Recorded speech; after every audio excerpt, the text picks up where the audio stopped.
Last week on the Al Nicoletti Show. Without further ado, let's welcome Holly to the show. What's the real opportunity behind moving forward with these deals, and how do you evaluate them as a research specialist? I think the first step really is to underwrite the opportunity, and that can vary depending on what sort of platforms you're using. Always start with the property appraiser site, and it's such a basic step that I think a lot of rookies might overlook. Verify the owner on record with the property appraiser, but don't just stop there. Definitely review the deed history. The partial interest, what are some of the red flags to look out for? Just as simple as, okay, how many heirs do you have on the paternal side of the tree? How many do you have on the maternal side? Let's say you only have 4 on the paternal, the rest of the maternal. In my mind, I'm going to suggest pursuing the 4 heirs on the paternal side first, because that will give you the opportunity to acquire 50% of the estate. It's not just about underwriting the property, it's about underwriting the effort. Let's talk about strategic prioritization, where your focus needs to be when you're drowning in leads. And I think this is where a lot of investors or people burn out. I think it's really key for you to learn in the beginning on how you're identifying those opportunities. For me, I'm thinking, what are the hoops that we have to jump through legally, emotionally, logistically, and what is the potential outcome if this hits, and is it worth it at that time? Try to find out what your ideal avatar is, hone in on that, and that will help you prioritize which records to pursue first. And that's fantastic that you've been able to provide this kind of valuable information to people out there on how to get through these types of leads. Continue learning, be that lifelong learner, push yourself, leverage your network, or start building your network. And Al is a great place to start. Just start learning, just start. Don't wait for all the information, just start. Holly, thank you so much for taking the time to come on the show. Absolutely, thanks for having me, Al. And we are rolling with the summer series on the Al Nicoletti Show. If you missed any of that episode last week, go back, rewind, check that out. You don't want to miss these episodes. So much jam-packed knowledge, information, lots of giving out there from these guests that can help you implement these new techniques on your deals, in your business, you name it. All these opportunities that exist out there, the guests have the knowledge and bring the education to you. So if you miss any of that, go back, check it out. And of course, scan the QR code at the top of the screen. That's where you're going to find all of our content on YouTube, social media, Instagram, Facebook, all the platforms that are out there. Don't miss it. And of course, all the videos on probates and quiet titles and all the messy things that are out there. So much we could talk about, but probate is one of the hottest topics out there. So go back, check that out. And tonight, we have a special guest for the episode, none other than yours truly, Al Nicoletti. And I decided to say, hey, before we go to the end of the summer and wrap it up, I'm going to finish it off, because one of the hottest topics right now has been the probate niche and all the messy stuff that we're seeing out there. And for the summer series, the grand finale of the summer series, you got me. So this is going to be fun. We're going to dive in on some of the interesting stuff that I'm seeing out there. What my team has done they have curated some certain questions that they wanted me to get through that they find that would be valuable for you all out there. And of course, there's so much we can cover on this niche of probate and messy title. And I encourage everybody to dive in and check out the channels that we have. Come to the presentations, come to the seminars that I do, the speaking events that I'm at, because you can learn so much from me out there and other people that are doing these deals like these probates out there. So you don't want to miss it. Well, I don't have my pen and paper today because I'm the one that's doing the speaking. So I hope you all out there have a pen and paper that you all can take notes on and ask questions. And you know how to reach out to us. We'll make sure we have all the chyrons out there. So I'm ready to rock this thing. I got my questions from my team, so let's do it. Let's rock this thing. Hey everybody, my name is Al Nicoletti. I'm an attorney here in Florida, and welcome to the Al Nicoletti Show, where I bring on real estate super investors, rising rock stars, movers and shakers, and leaders of clubs in their communities that educate, entertain, and inspire all things on Florida real estate and bring in the best in the game, no matter what industry we're in, no matter what market we're in, whether we're in the state of Florida, Georgia, Ohio, California, or we're in the Airbnb business, the self-storage business, commercial shopping centers, wholesaling, TV, any marketing or branding, we are going to bring the best in the game to you on how you can take your company to the next level. On the show today, yours truly, Al Nicoletti, is the guest for today. I am so honored and happy to be able to do an episode for you all. I feel like I've done a few here and there over the past couple years, but I wanted to do a special episode for you all for the summer series that we've been rolling out that really capitalize on some of the burning questions that people really want to know. And my team has gone forward and curated certain questions they wanted me to get through for the episode today. And I'm super excited to be a part of this. As for those that don't know, I've been doing this in the probate space as a lawyer for now 8, almost 9 years. I've been through so many different probates. I've been through 1,500 probates over the last 8+ years. So there's so much you can learn from when you're getting into this game that you don't want to miss. And I got to say, I got these questions. I'm ready to do this. And I got to say, this market right now with probate is hot. The market is hot. It is. I'm not seeing a slowdown. In fact, I've seen a very increased, steady growth of probates over the last year. And some people ask me, Al, where do you see the number of probates in your law firm for the end of the year?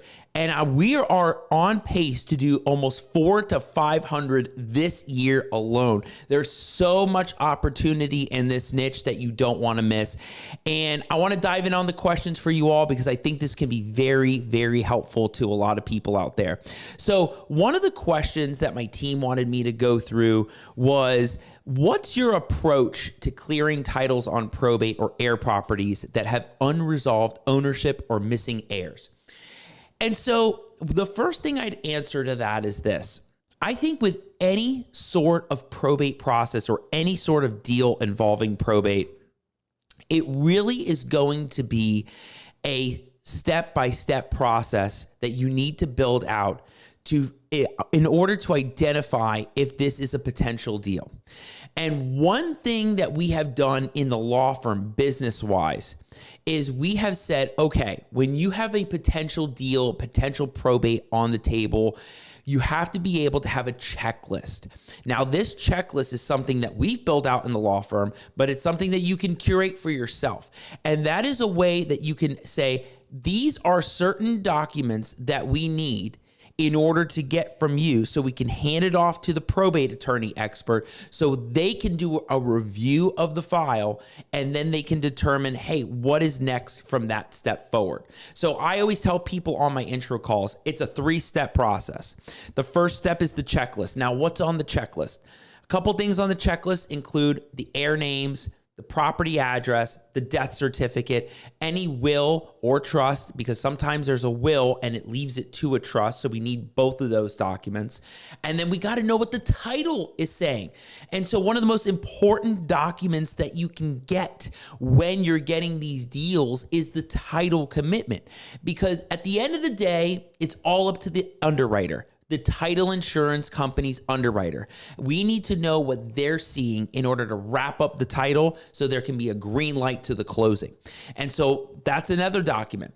And then, of course, you got to have that real estate contract because you can't just have that one person sign. You got to have all these heirs participate. And so we got to see what's going on. So I always tell people, first step in identifying and the approach is you got to get the right documentation, because if you don't get the right documentation, we're not moving forward. The second step is you got to get the cooperation of the heirs. Now, who are they? Where are they? What are they? Those are going to be some questions that you have to be able to identify when talking to who the main person is that you're dealing with at the appointment or on the phone. But we'll walk through a couple of those things when we go through the intestate statute. Now, some of the other approaches that we'll have is once we've had those people reach out or we have the checklist, eventually we'll get on the calendar. And during that consultation is the time when you break down what is happening. Who are they related to the person that died? how many is there a will? Are there any surviving spouses? Are there any children ever? And doing an entire breakdown of what's happening. Now, if we do a breakdown and we find out there's no will, there's no surviving spouse, and there's 2 kids ever, then now we know what's going on. Now we know what the next step is. And so we're able to identify, is it 1 probate? Is it 2 probates, right? So whenever we're getting into these deals and approaching these unresolved ownership interests, we're always trying to do this detailed analysis, questioning the heirs, the people that know the best answers to this problem, and we're walking through the documents at the same time. Now, if you ever get in a situation where you're starting to now have missing heirs, the thing that's going to be very important is, who do you go to find missing heirs? Now, there's a lot of people that have resources out there, and we've had a lot of guests on the show, from Dave Day to Stephanie Shepard to, Holly Subia, to so many people that have talked about all these resources like Ancestry.com, Been Verified, Gray Finder, People Finder. So many different resources that are free out there. You can name them all, like Skip Genie and air searching out there. You have to be able to find the resources and tap into them so you can use these resources to find these people. Now, when you get stuck in the mud, when you get these types of deals, that's when you're going to then say, hey, who do I need to partner with? Who do I need a JV with that can really help us get across the finish line? And that's when you want to partner with people like Stephanie Shepard or Dave Day, or Holly, and the Florida Sell Now team. There's tons of resources out there. My best answer is, you got to partner. You got to either tap into those resources or partner with the right people that can help bring the deal across the finish line, because this is what it's about. It's about doing deals. Now, another question my team wanted me to answer, their question was, what's your typical communication style with investors? I.e. either fast moving, deal focused, or more traditional or informal. I got to say, it's definitely the Al style. I think anybody that's ever been on a conference call with me knows I have a very certain style. I get right down to it. I want the documents. We just walked through that, the checklist documents. The heirs got to reach out, and then we get a consult, because my whole team, Gwen on my team, she's my intake specialist. So we'll have everything up front on the consult. But my style always is right down to it. Who are these people related to the person on the title? Who's in the line? What county are we dealing with? What documentation do we have? Is there something that we're missing? Do we need to get around it? And I would say, yeah, it could be fast moving, at least at the front end of the analysis. And I really want to just find out what the whole big picture is. Now, as I get down to finding out the big picture, that's when I start going into a mindset of, how do we get the deal done? Because if there's a way to get the deal done, we're going to figure it out. Who do we need? What needs to happen? And because my style is waiting until the closing to get paid, my mindset is, how do we when we get the probate done, what's going to be needed on the back end, right? So I don't just ever analyze a probate deal from the front. I analyze it from the beginning, but also, how does the deal get done at the end? For example, we've had deals in the past where there was a lady that died, there was no surviving spouse, there's no will, and there were 3 kids ever.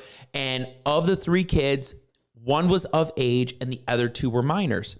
And so the deal ended up being a $25,000 deal, land lot. And one of the challenges that you have in that scenario is you have minors, 2 are minors. So how do you get around that, or how do you deal with that kind of situation? And that's the expertise that I've been able to cultivate and develop, and being able to think, how does that deal get done? Can it get done at the title company? Do you have the right people? Do you have the natural born parents? Are the net proceeds under a certain amount? That's when you have to do a real analysis. So I'm very deal focused in the sense of, I don't just think about it as a probate lawyer. I think about it as, how does the deal get done on the title side as well? The deal gets closed, because you can't just look at it on the front end. You got to look at it on the back end. But anybody knows the Al Nicoletti style is straight shooter, down to it.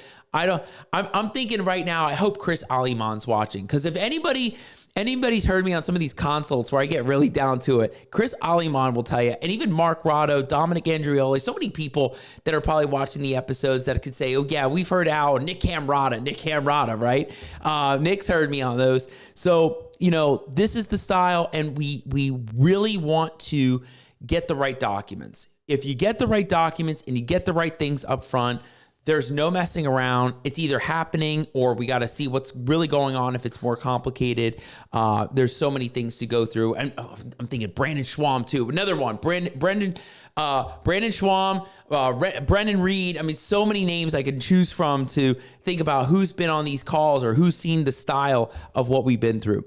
Now, another thing that we've seen as an insider tip, how do you handle cases where the deceased owner did not leave a will in intestate estates? So this is where, if you've ever been to my presentations, this is where I do the probate Macarena.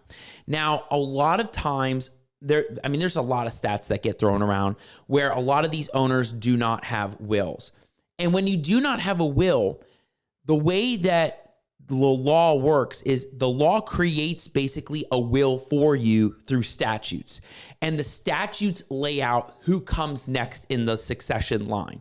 And so anytime we get one with no will, we're dealing with who comes first. Always you got a situation with one, no will, spouse. Where's the surviving spouse? No surviving spouse, children ever. Ever. And I stress that word ever, because we just had a call the other day where somebody said, how many kids ever? They said 3. And so I get on the phone. I said, how many kids ever? They said 3. And then I said, ever. And that's when they go, oh, there was 7. Whoa, how did we get from 3 to 7? And then the next question became, okay, so where are the other 4 that just all of a sudden magically got discovered? And they said, they're dead. They died, years ago. And that's when we walked through the line of, well, if they predeceased, how many children did they ever have? And so when I was on the call, they said, oh, none of them had any kids.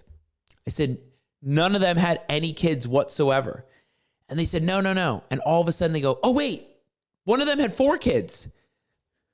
Where did that come from? I don't understand. How did we get from 3 to now 7 kids, then 4 died, and then of one of them, four kids of their own. So we have 3 main kids and 4 grandchildren. So when you're doing these intestate lines, you got to know the right questions to ask. And this is where you're getting down to it. So let's just say there was no kids ever. Now we go up to parents alive at the time of death. And if there are any parents alive at the time of death, now we're looking at them. If none, now we're going out to brothers, sisters, half brothers, half sisters, nieces, nephews. I'm basically doing the probate Macarena right now. Aunts and uncles. We're going up and down and up and down. That's the probate Macarena. But the way you handle it is doing an analysis that way. Now, I encourage you, if you've never seen those statutes, they're all, at least in Florida, you can go find them in the Florida statutes.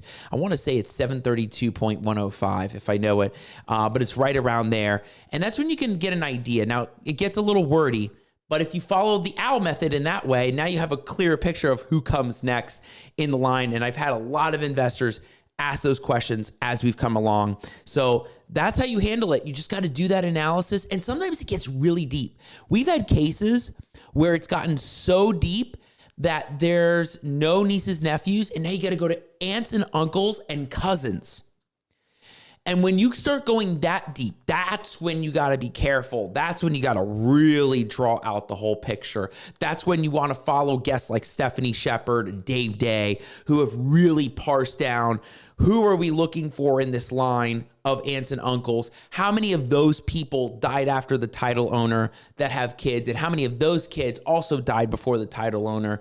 And how many are alive at that point? Because you got to be careful, like who you're following, what you're looking at. You got to build these things out. And I could just see somebody asking me, hey, Al, what if there's nobody? we've seen cases where we thought there was nobody and there was somebody. And one takeaway, one tip I'll let you all in on is, if you get to that point where you really find out that there's no heirs, statutes in Florida say, well, if that person on title had a pre-deceased spouse, you need to go down their entire probate Macarena line as well. So there's a bunch of different ways this goes, and you got to be able to navigate through that. And then another question my team had is, what's the typical timeline for probate in the county or state, and what can be done to speed it up? Now, this is a great question. The typical timeline depends on various factors. County. Every county is run differently.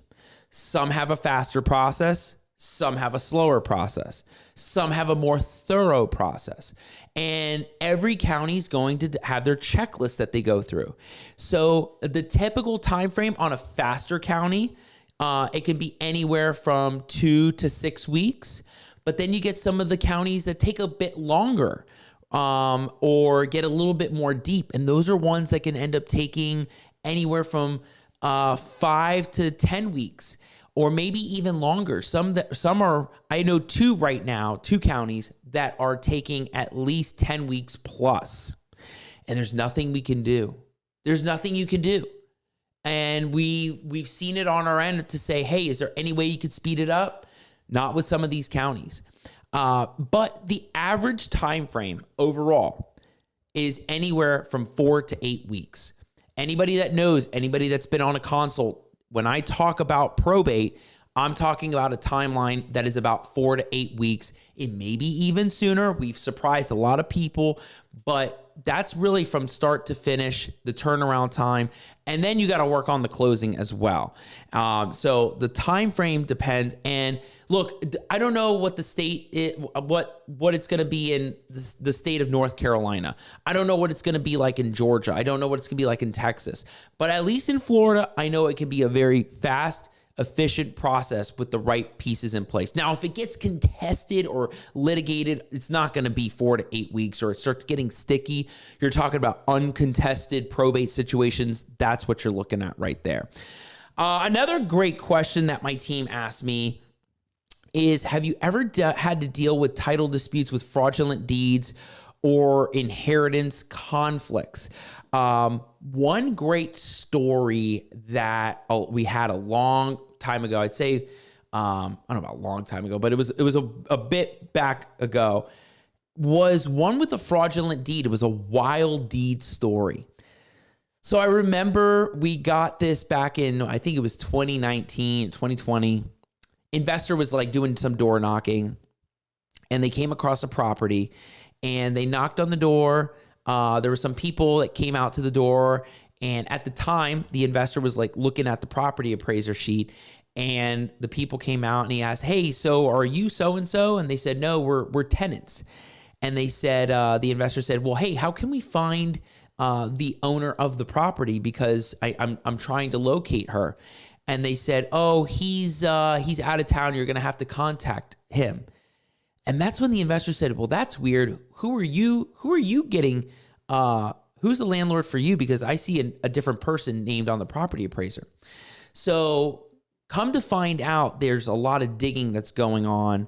And what happened was, there were people that were going around recording fraudulent deeds and making it look like some kind of relative conveyed the property over to these people. They were recording it in the county, and the county just ended up recording it, because if it looks like a deed, it smells like a deed, looks like a deed, they're recording it.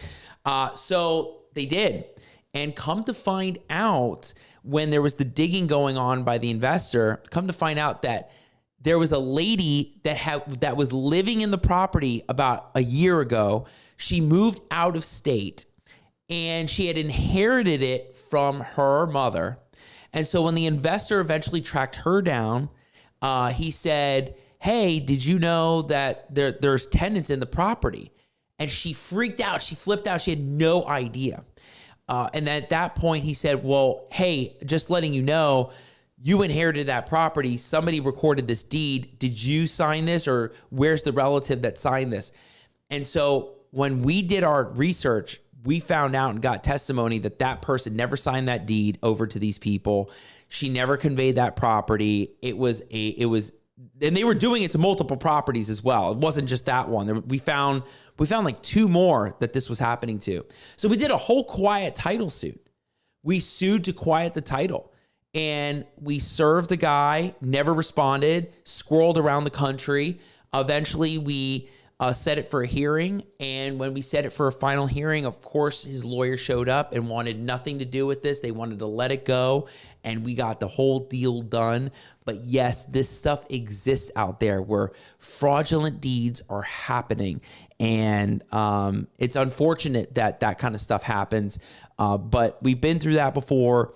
And then inheritance conflicts. We've seen some weird stuff with some wills where there was one will that claimed that it was going to go to 3 people, and then somebody was cut out of the will, and then there was another will leading to this will. Bottom line was, eventually we had to serve formal notice to one of the people that was cut out of the will.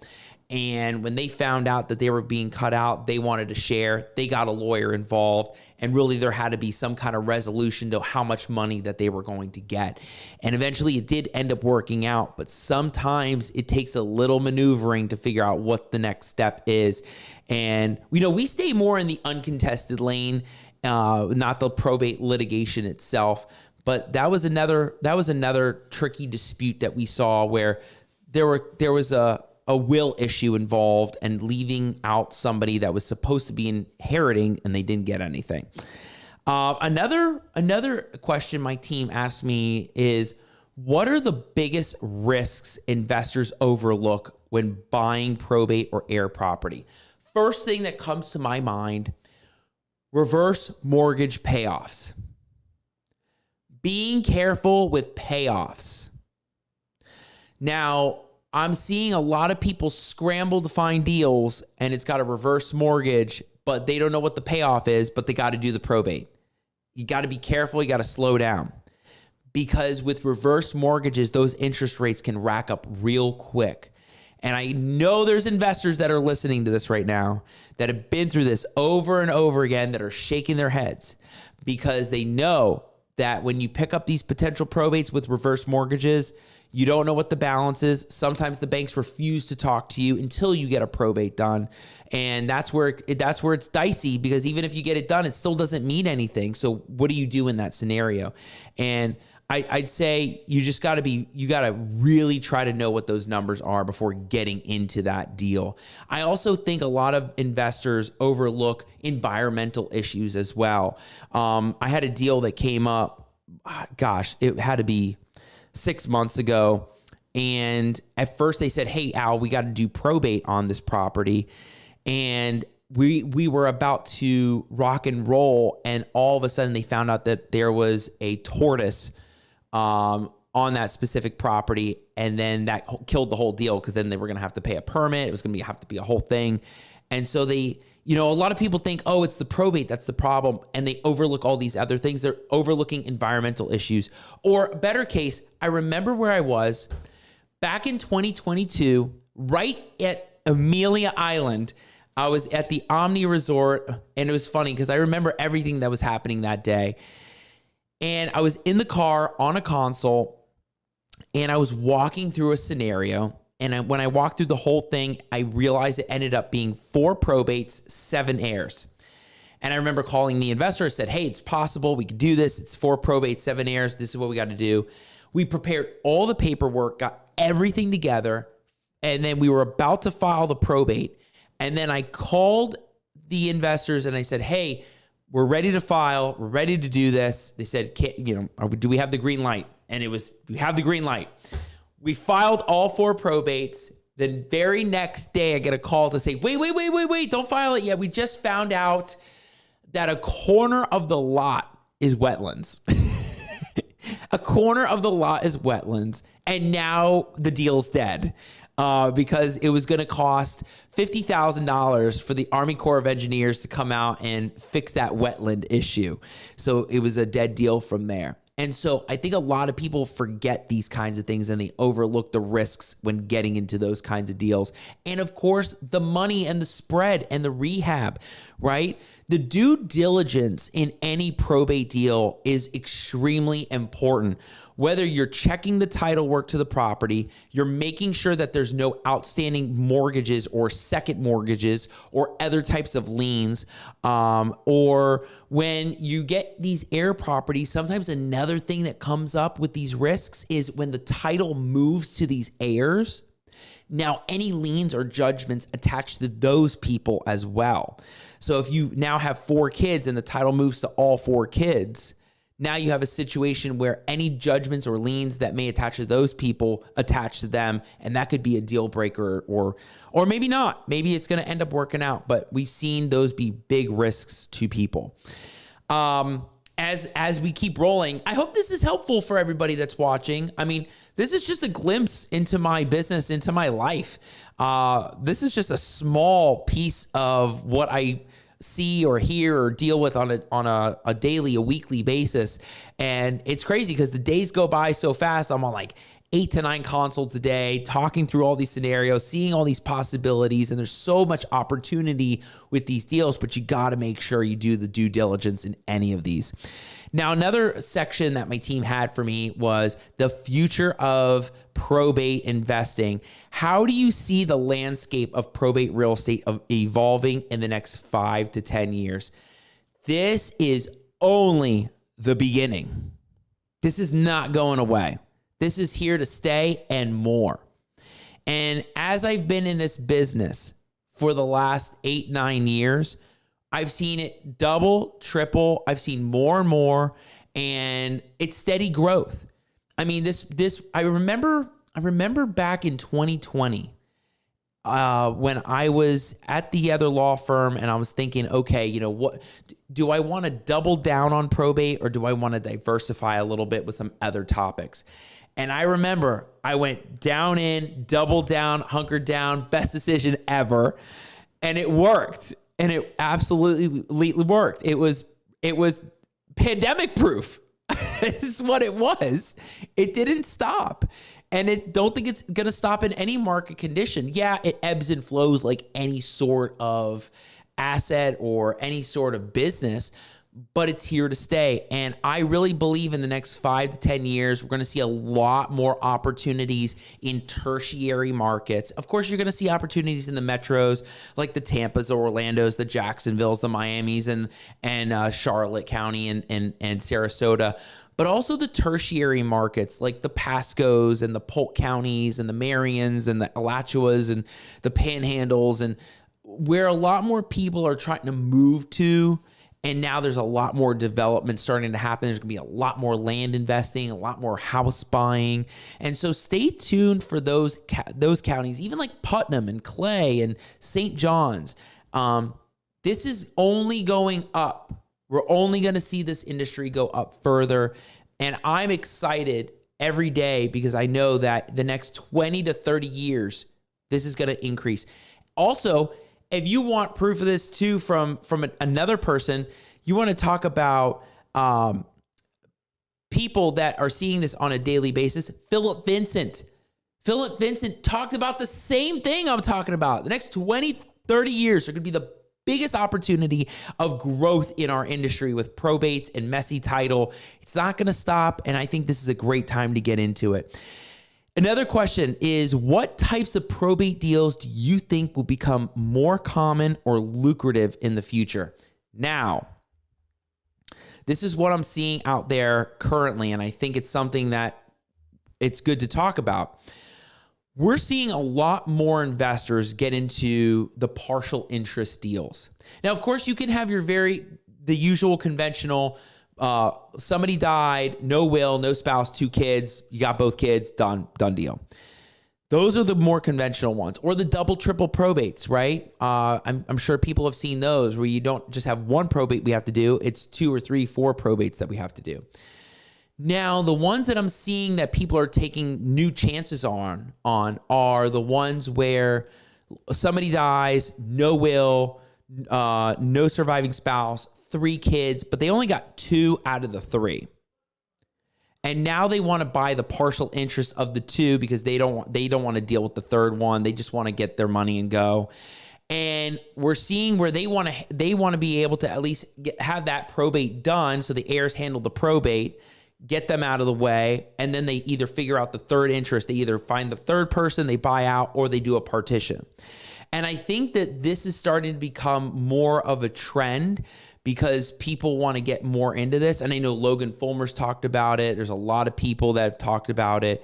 And so it's definitely become more common, or an opportunity. Another one is when the deals become more like the 5-6 probate deals.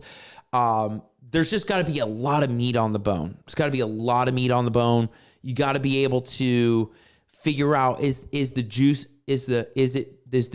worth the squeeze when it comes to, can we do a deal where there's 5 probates and still come out smelling like a rose?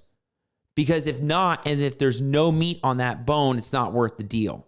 And so some of these deals get a little complicated. Or you may have ones where missing heirs, but there are mechanisms that we can get around to doing these kinds of things. So I think that those are the deals that are going to be more common too and lucrative. And of course, the easy ones too.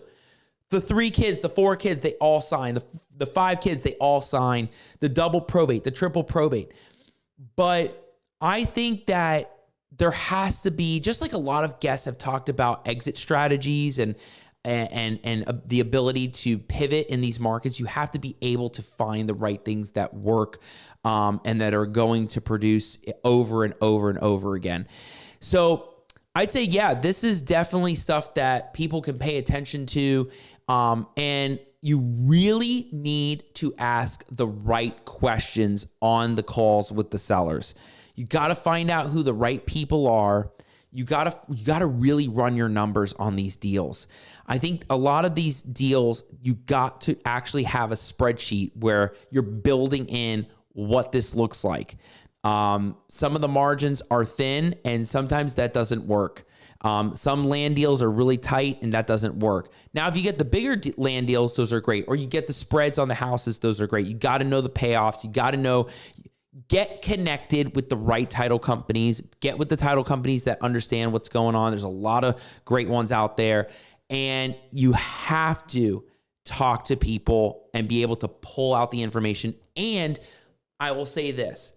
I think to answer even one more thing on that last question, I think what's going to end up happening is something that some of these teams are doing right now, like Florida Sell Now, and what Stephanie Shepard's doing, Holly Subia is doing, having research specialists built in on their teams.